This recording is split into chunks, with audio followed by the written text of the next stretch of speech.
Well, I think in life, my main lesson learned is to take the challenges that are coming forward. I think it's very important. This is the best way to grow. Things that we don't like to do sometimes, like for example, myself, public speaking is something that I feared a lot when I was younger. And so I pushed myself to do more and more so I could grow. So I encourage actually the listener to this podcast to read this book called Mindset by Carl Dweck. I think it's very helpful.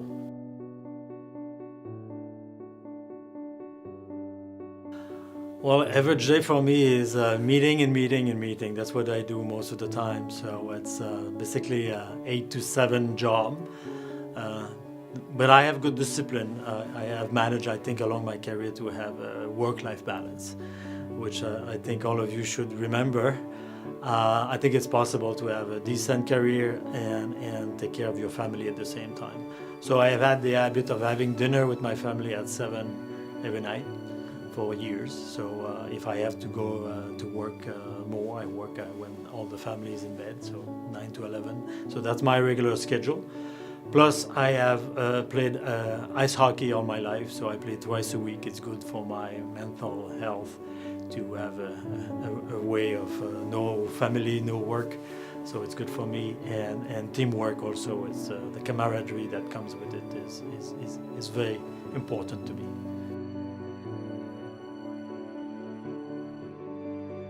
So I started to play at 5 years old, and I never stopped. So for me, actually I'm using ice hockey a lot in my management speech. What I like about ice hockey is the fact that not only the goals are being rewarded, but also the assist. Actually, an assist has the same value as a goal. So you can be the scoring leader with passes, only passes, if you have more passes than goals. So I think it's a great message, especially in today's world where collaboration at work is essential. It's also perseverance, you have to work very hard to get the puck, and the camaraderie, because I like to have fun at work. We work hard, but it's good to have to create an ambience where people feel free to speak and a lot of laugh. It's important.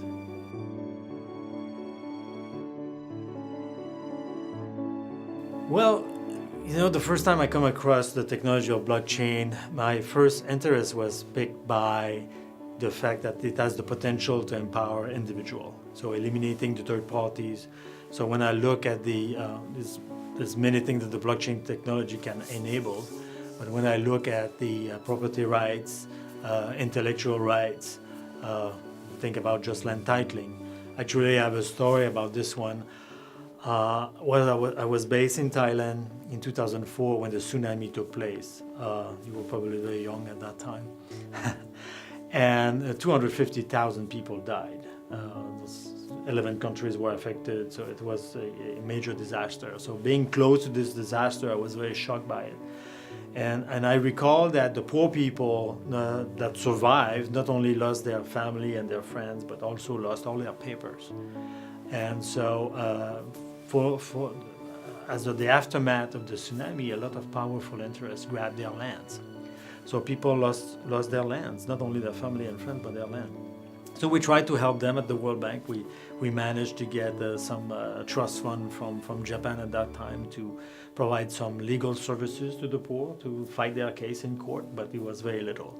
So blockchain has this potential of preserving a digital copy on a distributed ledger of your property. So anything of value actually can be translated into a code and be saved on the blockchain. So I got immediately interested by the potential of blockchain.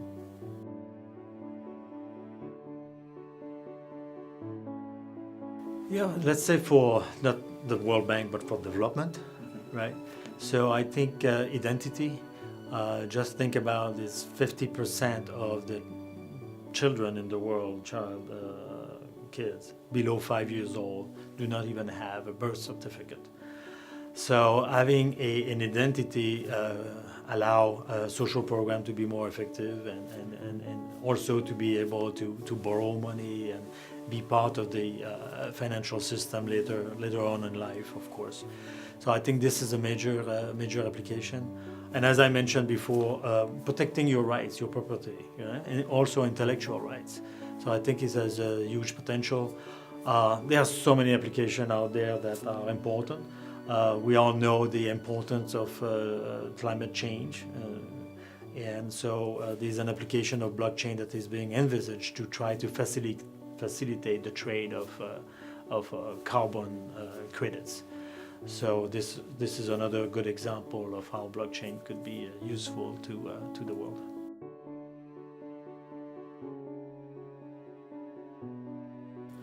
Well, that's a good question. But before we start trying to develop application, we have to realize that the infrastructure in developing world is not there. There's 4 billion people on this planet that doesn't have access to broadband.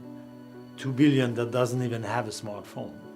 So before we start thinking about using this emerging technology, we need to build the connectivity that is needed. But there's a lot of projects out there, and eventually I think the entire planet will be connected, which will be important.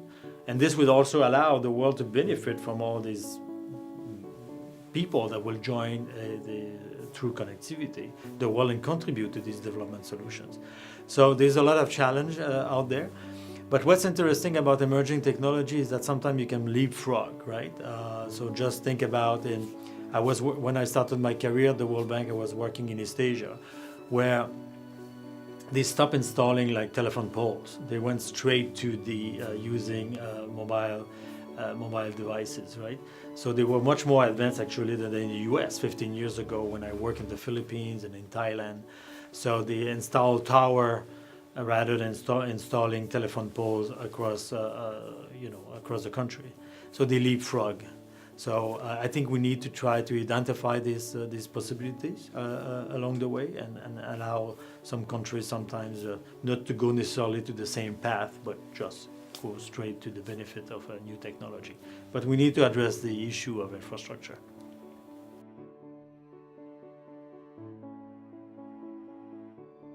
Well, I think I would invest my money into trying to solve the corruption issues. Not an easy problem to solve. I don't know exactly how, but maybe blockchain could help in trying to basically trace the flow of money through transaction. But I think that one of the major development challenges on the planet is corruption.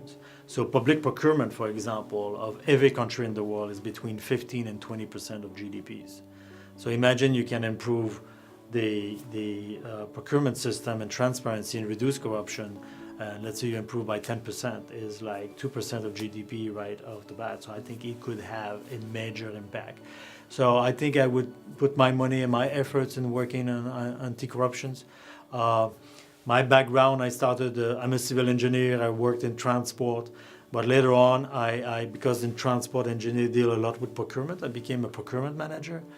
And so I work a lot with government to try to establish anti-corruption measure and try to fight corruptions. So I have seen the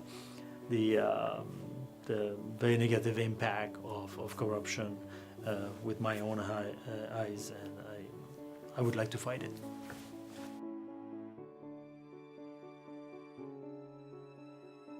Here I'd like to use a quote from Bill Gates that says that people tend to overestimate what the changes that will happen in the next 2 years, but underestimate what will happen in the next 10 years. So I think we're in the hype for the moment for blockchain. Some people are basically claiming that it will solve all the world problems. It's not the case, of course. It's only part of the solutions. So there's still a lot of work to do. There's still a lot of challenges in terms of legality and also the skills and confidence that people can have the system, awareness, infrastructure that I talked about, and protocols, different protocols. But there's a lot of people working on these problems, and I'm very optimistic that eventually it will have a major impact. So the tipping point is, for me, in the next couple of years, we will see what will come out of actual results of utilization of blockchain technology.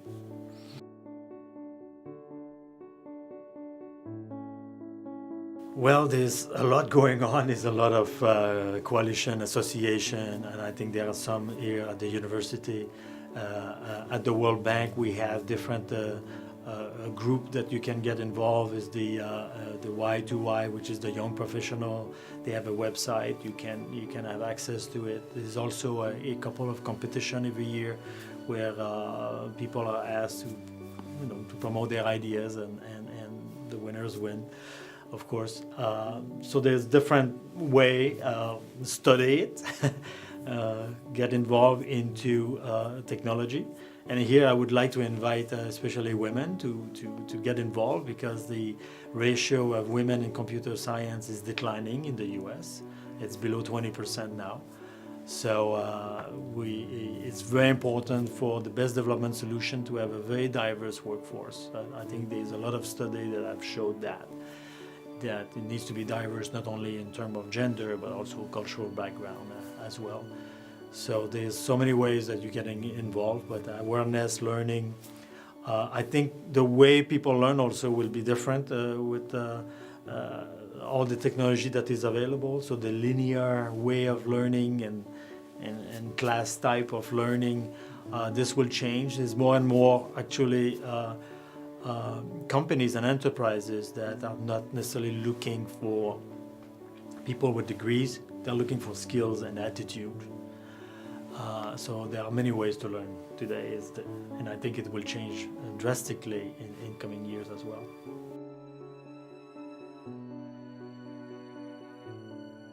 Keep working hard is very important. There's no achievement without working hard. You know this very well. If you got here, it's because you probably work very hard. Talent is not sufficient in life. Effort is more important. So actually this book that I talked about earlier, the mindset, talked about it a lot. Even the best athlete will always think that it all comes from talent, and it's not the case. Michael Jordan was not even picked for in high school in the first year for the varsity team. But he got very frustrated with it, and he worked harder. So actually, when I read about Michael Jordan, I always thought it was a pure talent. Actually, he was the hardest worker, and so there's a lot of example of this. So I encourage you to work hard, follow your passion, and try to find companies like the World Bank that I think have a good purpose. There's three things that motivate people: purpose, autonomy, and achieving mastery. So if you can find companies that have a good purpose, I think it's really motivating. After 22 years at the World Bank, I'm still motivated by the mission of eliminating extreme poverty and boosting shared prosperity. So hopefully you'll join us one day.